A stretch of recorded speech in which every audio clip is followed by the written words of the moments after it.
প্রিয় অংশুমান, তোমার শেষ চিঠিতে তুমি জানতে চেয়েছ আমি হঠাৎ হঠাৎ তোমাদের অজ্ঞাতে কোন অজ্ঞাতবাসে যাই।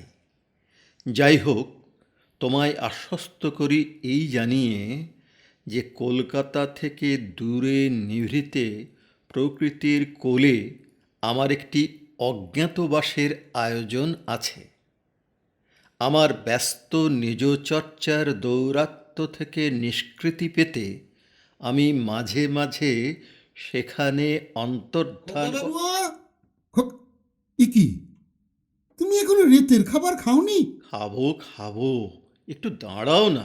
দেখো, কলকাতা শহরে বসে তুমি যা করো করো, কিন্তু এখানে এসব একদম চলবে নি।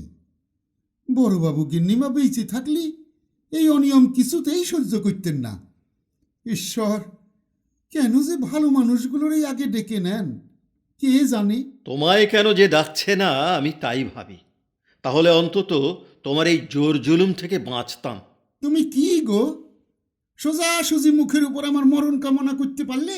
আহা, দুঃখ পাচ্ছ কেন? ভালো করে ভেবে দেখো, তাহলে ভালো মানুষ হয়ে স্বর্গে বসে ঈশ্বরের সঙ্গে কেমন গল্প করতে পারতে। উফ, তোমার সঙ্গে কথায় পারা যাবে নি। বলছি, কতদিন আর এই ব্রহ্মচর্যি পালন করবে? হ্যাঁ? ব্রহ্মচর্য?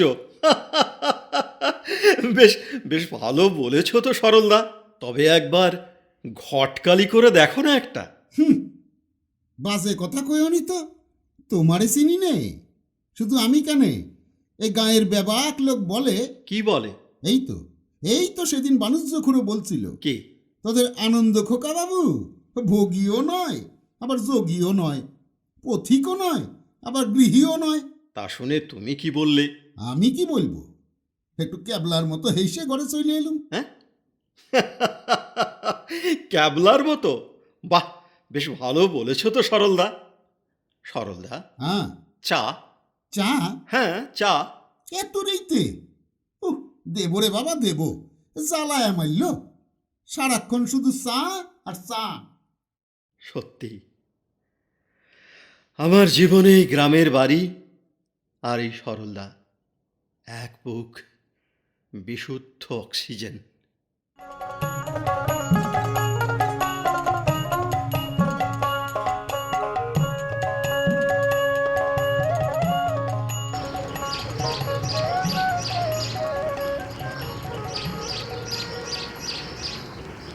ভেঙে মোর ঘরের চাবি নিয়ে যাবি কে আমারে?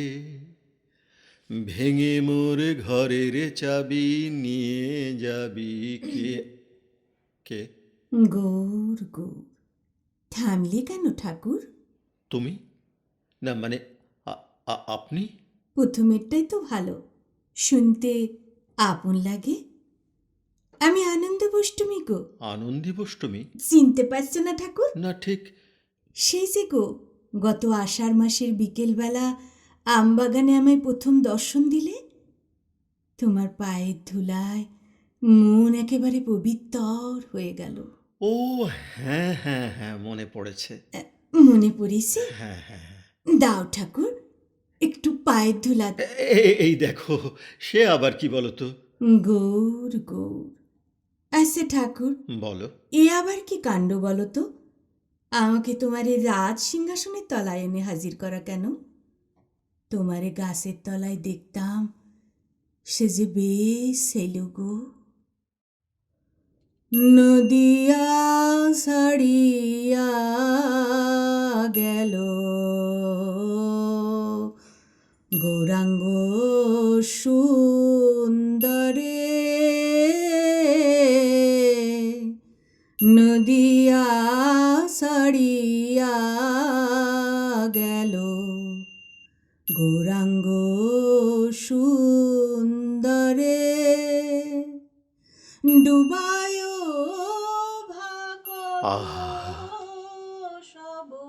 ভক্তিতে আপ্লুত কি নম্র শরীর,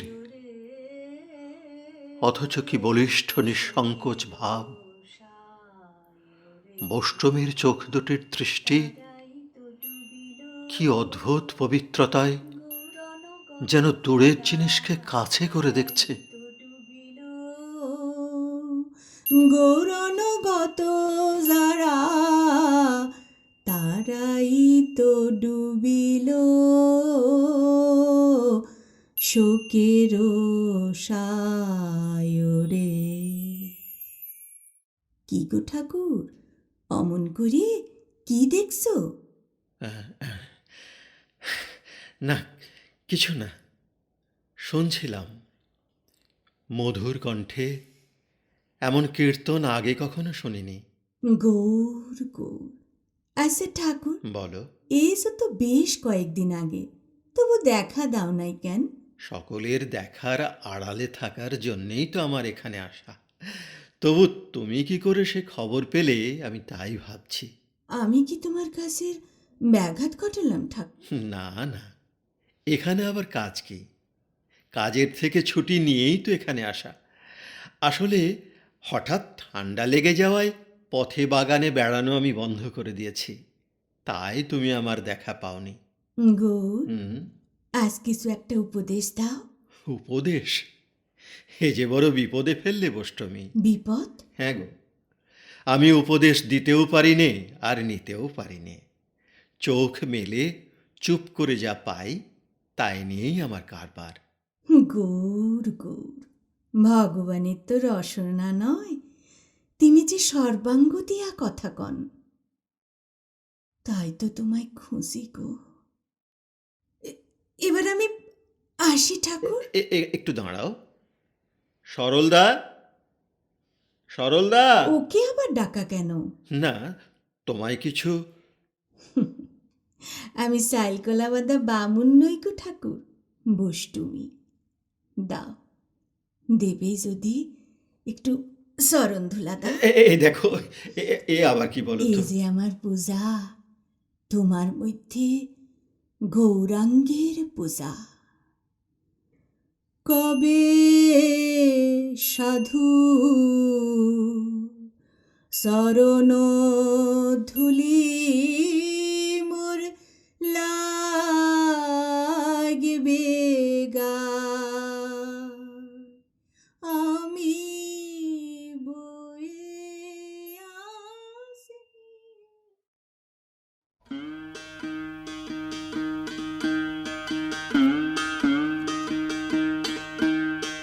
সরলদা, সরলদা। আসছি, বলো, কিছু চাই? তোমাকে, শুধু তোমাকে চাই গো, তোমাকে চাই। বাবা, আজ যে বড় খুশি খুশি ভাব, ব্যাপারটা কি?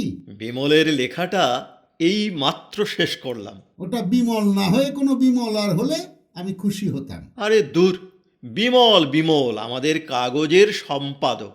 লেখাটা পোস্ট করে দিতে হবে, তাই তো? হ্যাঁ হ্যাঁ। সরলদা, তুমি আমার মনের ভাব কি করে বুঝে যাও বলো তো? তোমায় তো আজ নতুন দেখছি নে। ফি বছর পয়লা বৈশাখ আর পুজোর আগে এখানে তুমি আসো। তাই আমার চরিত্রটাও তোমার বোঝা হয়ে গেছে, তাই তো? আরে আরে, যাচ্ছ কোথায়? আমার এখন টেম নেই। কি? টেম টেম। আহ, বসো না, দুটো কথা বলি। দুটো কেন, 200টা কথা বলার লোক পাঠিয়ে দিচ্ছি। দুদিন ধরে তোমার সঙ্গে দেখা করার জন্য বসে আছে। যাই, তাহলে পাঠিয়ে দিই। বসে আসি আনন্দী বষ্টমী আমার জন্য দুদিন ধরে অপেক্ষা করছে। বষ্টমী কি চাই কি আমার কাছে? কিছুই তো বুঝতে পারছি না। পরে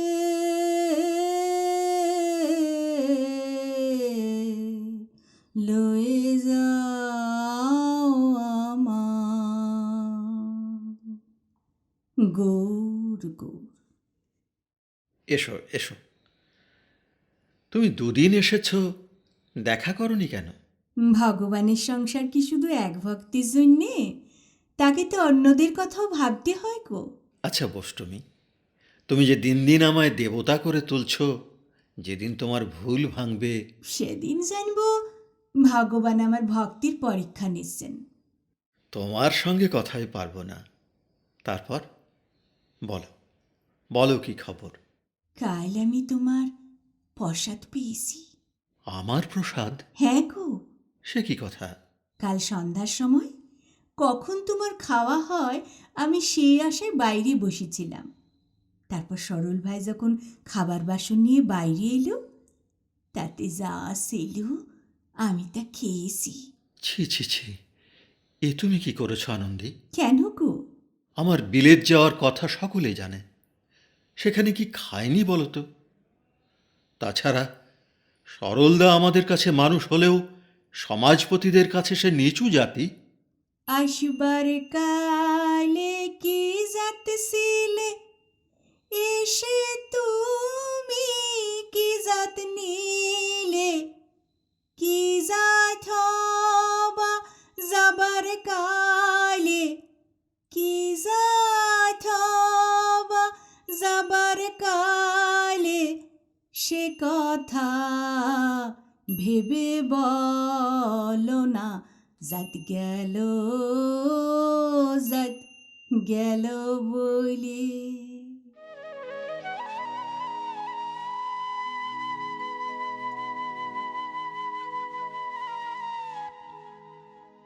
আমার পাপের কথা ভাবছো? যদি সরল ভাইয়ের সঙ্গে মিশতে না পারবো, তোমার প্রসাদ না খেতে পারবো, তবে ভগবানের চরণে আসবার তো কোনো দরকার ছিল না। লোকে জানলে তোমার উপর তো তাদের ভক্তি থাকবে না। ভক্তি কি আর দেখাবার জিনিস গো? ভক্তি তো মনে। আচ্ছা, একটা কথা জিজ্ঞাসা করব আনন্দী, বলো। তোমার চলে কি করে? আমার ভক্তদের একজন সামান্য কিছু জমি দিয়েছে, তার ফসলে আমার গৌরাঙ্গের সঙ্গে আমি খাই, আর 5 জনেও খায়। তোমার বষ্টমটি কোথায়? আমার তো সবই ছিল ঠাকুর, সব যে আমি ছেড়ে এসেছি। মানে? মানে সে আমার গৌর জানেন, আমারে সে অন্যই অমৃত। এবার আমি উঠি গো ঠাকুর। আর একটু বসুন আনন্দী। আজ আর নয় গো ঠাকুর, তাছাড়া এত আশকারা দিলে লোভ যে বেড়ে যাবে গো। এখন তুমি কোথায় যাবে? না, মানে বামুনপাড়ার দিকে গেলে আমি তোমার সঙ্গে যেতে পারি। ও বড়লোক পাড়ায় আমি যাই না। কেন? ও পাড়ায় অহং আছে, ভরং আছে, ভক্তি নাই। ঠাকুরকে ওরা কিছু দেয় না, অথচ ঠাকুরের ভোগে ওরাই সবচেয়ে বেশি করে ভাগ বসায়। গরিবরা ভক্তি করে আর উপোস করে মরে। কথাটা তুমি ঠিকই বলেছ, তবে ওই সব দুর্মতিদের মাঝে থেকে ওদের মতিগতি তুমি ভালো করো, তাহলেই তো তোমার ভগবানের সেবা হবে। আসল থাকতে আমি নকল বুঝতে যাব কেন গো? তিনি যেখানে, আমি সেখানেই তারে খুঁজে বেড়াই। সহজ মানুষ ভোজে দেখ না রে মন, দিব্য জ্ঞানে পাবে রে অমূল্য নিদেন। আনন্দী, আজ আমার পুঁথি পড়া বিদ্যার সমস্ত ঝাঁঝ তুমি এক নিমেষে মেরে সত্যকে চিনিয়ে দিলে। আজ থেকে আমি তোমার গুরু নই গো বৈষ্ণবী, তুমিই আমার গুরু।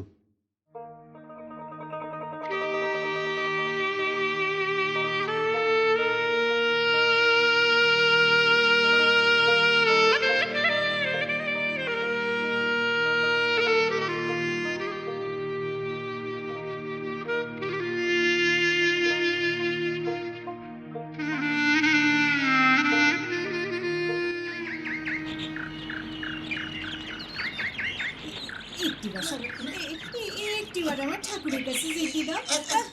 শুধু একটি কথা জানাইছিল। আরে এখন হবে না গো বষ্টমী না, দিদি। আরে না, তুমি বেলা এসো। সরলদা, এখন সরলদা, কি হয়েছে সরলদা? ও আনন্দী, এসো এসো। সরলদা, তুমিও এসো। একটা চিঠি আছে। গোর গোর। ঠাকুর, হুম। এই সাত সকালে তোমার ঘুমের ব্যাঘাত ঘটালাম? না না, ব্যাঘাত কেন? আমি অনেক আগেই উঠেছি। একটা চিঠি লিখছিলাম। বলো, বলো কি বলবে? জানো গৌর, হুম। আজ ভোরে ঘুম ভেঙে যেমনি উঠে বসেছি, অমনি তোমার চরণ পেলাম।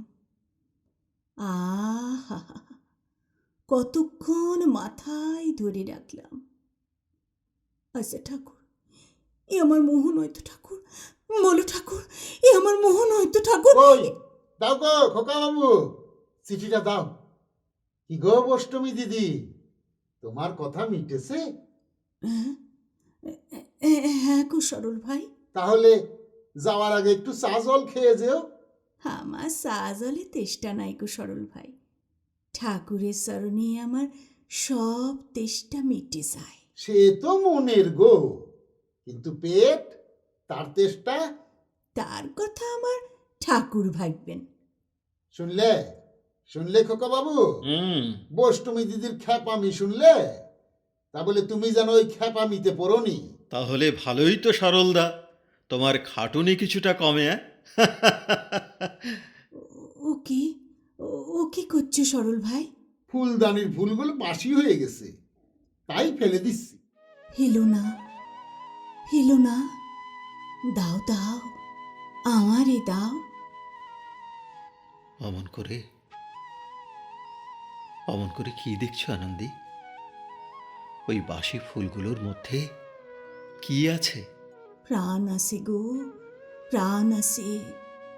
কেবল ফুলদানিতে রাখলে ফুলের আদর হয় না গো, তারে দেখতেও হয়। যাই গো, আমার ঠাকুরকে আমি নিয়ে যাই।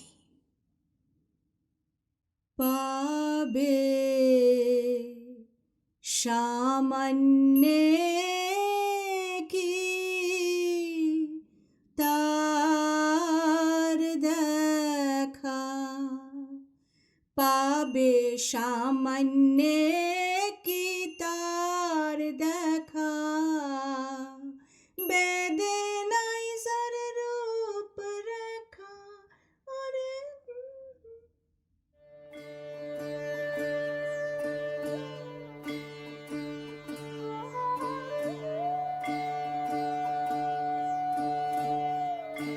যদিও সন্ধ্যা আসিছে মন্দ মন্থরে, সব সঙ্গীত গেছে ইঙ্গিতে থামিয়া, যদিও সঙ্গী নাহি অনন্ত অম্বরে, যদিও ক্লান্তি আসিছে অঙ্গে নামিয়া, মহাশঙ্কা জপিছে মৌন মন্তরে, দিক দিগন্ত অবগুণ্ঠনে ঢাকা, তবু বিহঙ্গ, ওরে বিহঙ্গ মোর, এখনি অন্ধ, বন্ধ করো না পাখা। কে? ও আনন্দী, এসো এসো। গৌর গৌর, ভর সন্ধে এসে তোমার কাজের ব্যাঘাত ঘটালাম না তো ঠাকুর? না না, এখন আমার কাজ কি?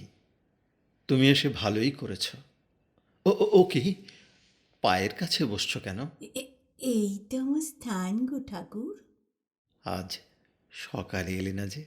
আসবো কি গো, সকালে নাম শোনাবার সময় তোমার পশাদি ফুলগুলো ঘরে ঘরে বিলিয়ে দিয়েছি। আমার এমন ভক্তি দেখে বামুনপাড়ার বেনি চক্কর্তি সে কি হাসি। কেন?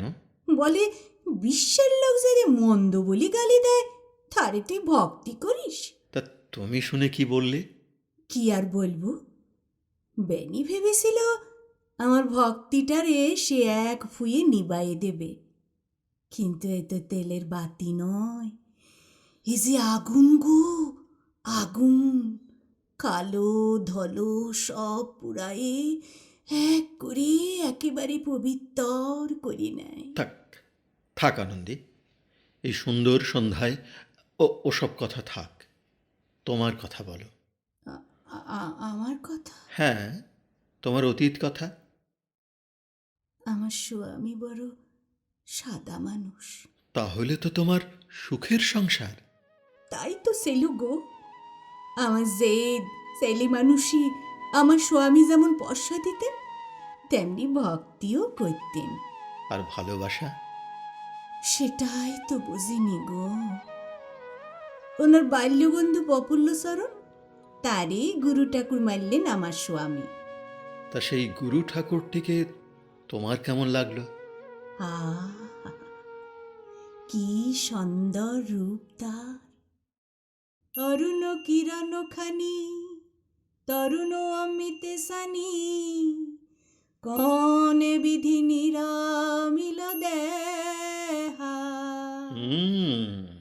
এবার খানিক আন্দাজ করছি কাহিনী কোন দিকে গড়াবে। না গো না, যা ভাবছো তা নয়। তাহলে? আমি বউ হয়ে যখন ও বাড়িতে আসি, গুরু ঠাকুর তখন কাশিতে পড়তে গিয়েছিলেন। তারপর? তারপর 15 বছরে আমার একটা ছেলে হয়েছিল। হয়েছিল মানে? কাঁচা বয়সে যা হয়, সন্তান কি তা বুঝিনি। পাড়ার সই সাংকদিতের সঙ্গে মিলবার জন্য আকুল হয়ে উঠতাম। সেদিন শ্রাবণ মাস, সকাল থেকে ঘন কালো মেঘ সারা আকাশটারে মুড়ে রেখেছে। রানী সাগরে স্নানে যাবার সময় খোকা সঙ্গে যাবার জেদ ধরল। আমি জোর করে তারে ঘরে রেখে দিয়ে গেলাম। তারপর? ঝড় শুরু হইল। কারো অপেক্ষায় না থেকে আমি একাই দিঘির জলে সাঁতার দিতে লাগলাম।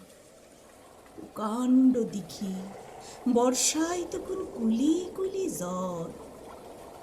যখন আমি মাছ দিঘিতে, এমন সময় পিছন ডাক শুনলাম। ঘাট দেখি খোকা ঘাটের সিঁড়িতে নামতে নামতে আমাকে ডাকছে। দেখে আমার বুক কেঁপে উঠল। আমি চিৎকার করে উঠলাম, আসিস নে, আসিস নে খোকা, ঘাট পেছল। খোকা ডাকছে আর করছে, ভয়ে আমার হাত পায়ে খিল ধরে আসতে লাগলো। আসিস নে খোকা, আমি যাচ্ছি খোকা, ঘাট পেছল, খোকা খোকা খোকা।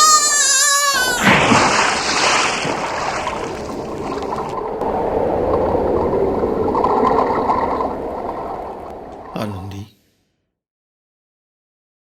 আনন্দী, যখন অনেক খুঁজে জলের তলা থেকে কোকারের ডাঙায় তুলে আনলাম, তখন শেষ, সব শেষ।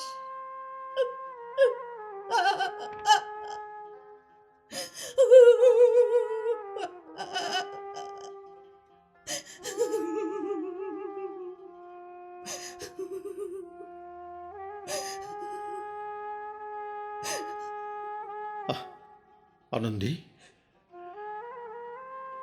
তোমার তোমার স্বামী? তার বেদনার কথা শুধু অন্তর্যামী জানেন। আমার তখন ছেলের শোকে পাগল পাড়া অবস্থা। এমন সময় গুরু ঠাকুর দেশে ফিরলেন। তার সান্ত্বনায় আর মধুর আশ্বাসে আমি তার মধ্যে আমার হারানো গোপালকে খুঁজতে লাগলাম। সন্তানের প্রতি যে অযত্ন, যে অবহেলা করেছি, তার প্রায়শ্চিত্ত করতে গুরুকে দেবতার আসনে বসিয়ে ভক্তিরসে সমস্ত মন প্রাণ ডুবাইয়ে শান্তি খুঁজতে লাগলাম। গুরুদেব কি তোমাদের কাছেই রয়ে গেলেন? হ্যাঁ, আসলে গোপনে কোথায় একটা মোহ মাকড়সার মতো জালি বাঁধছিল গুরুদেবের মনে। ঠিক বুঝতে পারলাম না। আমি কি বুঝেছিলাম? সেদিন ফাগুনের সন্ধ্যাবেলা দিঘি থেকে স্নান সেরে ভিজা কাপড়ে ঘরে ফিরছিলাম। পথের বাঁকে আমবাগানি গুরু ঠাকুরের সঙ্গে দেখা। ভিজা কাপড়ে তার সঙ্গে দেখা হওয়াতে লজ্জায় একটু পাশ কাটায় যাবার চেষ্টা করছি। এমন সময় তিনি আমার মুখের উপর দৃষ্টি রেখে বললেন, আনে, তোমার দেহখানি বড় সুন্দর। ছি! কি বলছো আনন্দী? গুরু ঠাকুর এ কথা বললেন? শুধু বললেনই নয়, তার চোখের দৃষ্টিতে যে আগুন, কেমন করে উদ্ভ্রান্তের মতো দিক বিদিক জ্ঞান শূন্য হয়ে টলতে টলতে একেবারে ভিজা কাপড়ে ঠাকুর ঘরে এসে আমার ঠাকুরের মূর্তির সামনে বসলাম, কিন্তু চোখে ঠাকুরকে দেখতে পেলাম না। তারপর? গুরু খাবার সময় আমার খোঁজ করলেন। আমার স্বামী আমাকে কোথাও খুঁজে পেলেন না। আসলে আসলে আমি তো তখন আগুনে জ্বলছে যাওয়া মনটারে ঠান্ডা করতে অন্ধকার খুঁজছি। এতে তোমার তো কোনো দোষ ছিল না আনন্দী। ছিল ঠাকুর, ছিল। সে তোমারে সরল মন নিয়ে তুমি বুঝবে না গো ঠাকুর। সে না হয় আগুন, কিন্তু তাকে জ্বলবার যে বারুদ আমার রূপ জুগিয়েছিল গো, আমি কেনে তো বুঝিনি। কেনে কেনে এ পাপের ভাগী যে আমিও। তাই সে রাতে স্বামীরে মিথ্যে বলে আমি খস চাইলাম। আনন্দী, পালিয়ে বেড়ানোই কি তোমার মুক্তি? জানি না, জানি না। পৃথিবীতে দুটি মানুষ আমারই সবচেয়ে ভালোবেসেছিল, আমার ছেলে আর আমার স্বামী। সে ভালোবাসা আমার নারায়ণ। তাই সে মিথ্যা সইতে পারলে না। একজন আমারই সেরি গেল, আর একজন রে আমি সারলাম। এখন সত্যকে খুঁজছি গো ঠাকুর, সত্যকে খুঁজছি। দাও ঠাকুর, তোমার চরণ ধুলা দাও। এ আবার কি? আমার চরণ ধুলা কেন? আজ যে দেখা হবে না ঠাকুর। কেন? তুমি কি আর আসবে না? আর ভুল করি গো, মোহ শুধু মিথ্যারই খোঁজে, সত্যরে নয়। আসি গোর গো। সত্য সুপা নাসিনিলে পাবিনে মানুষে দর্শন।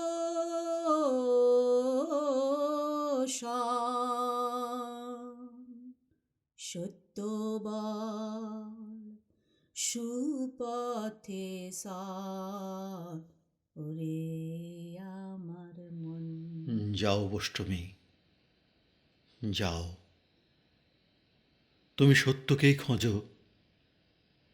আমি তো ঈশ্বর মানি না, তবে এই আকাশ, মাটি, বাতাস, জল, প্রকৃতিকে মানি।